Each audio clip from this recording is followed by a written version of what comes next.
Hi, I'm Kim.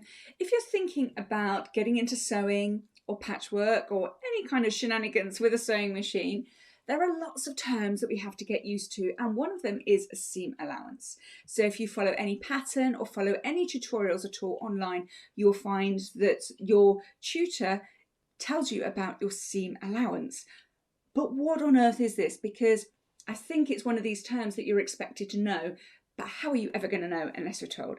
So let me show you exactly what that is so that you can read those patterns with far more confidence. I need to switch camera to show you, so bear with. There we go.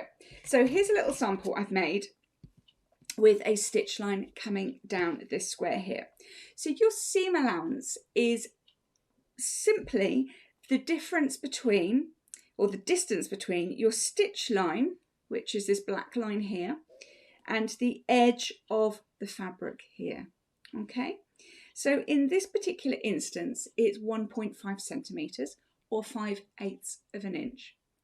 So when you have a look at your patterns or you're following an online tutorial, they will tell you to get a seam allowance of 1.5 centimeters or 5/8 of an inch, or it might say a seam allowance of 2 centimeters, or it might say a seam allowance of 0.5 centimeters or 1/4 of an inch.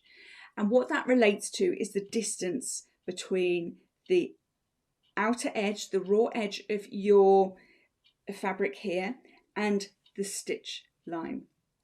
And the reason why it's important is because the calculations of that pattern are based on having this as an accurate seam. Okay, so when you are cutting out, the cutting out normally includes this seam allowance, because the person who's put the pattern together knows that by the time that you've put the stitch line in, we'll lose this bit of fabric behind the seams. Okay, so that's all it is the distance between your stitch line and your outer edge, and just depending on the project, that will change. So it's really important that when you're looking at projects in books, or you're buying patterns to make your clothes with, that you have a look, first of all, what is the seam allowance, because then you know what you need to set your machine to. Okay, and if that's a question that you're wondering, well, okay, that's all well and good, but how on earth do I find my seam allowance on my machine? How on earth do I set that?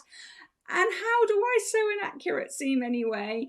Check out my videos, which are just coming up on the right hand side of your screen now, and they will tell you exactly how to do both of those things. I got too many so's. I so hope that has helped you. And if you need any help at all, or are confused about anything, please pop a comment below with your question, because I do look at them all, I read them all, and I will answer you as well. And I will probably find, or you'll probably find, I'll record a video for you as well. Okay, hope that's helped. I will see you next time. Bye for now.